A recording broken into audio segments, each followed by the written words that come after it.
Welcome to Visionize AI training video series. In this tutorial we are going to show you how to use AI image tools in Visionize AI.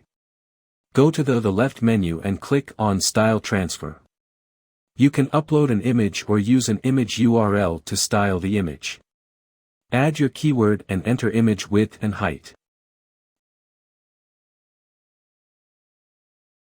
Choose Model and apply style. Click on Generate and your result will be generated. You can edit or download image.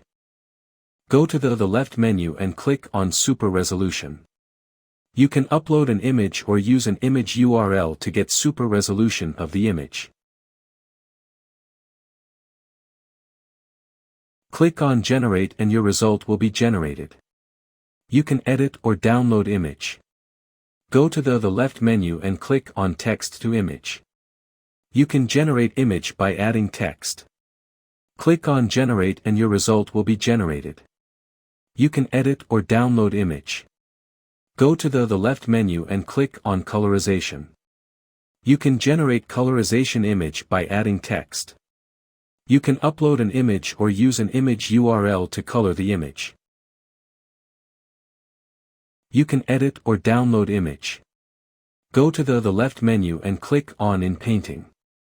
You can repair AI image by adding text. You can upload an image or use an image URL to repair the image. Click on Generate and your result will be generated. You can edit or download image. Thanks for watching the video.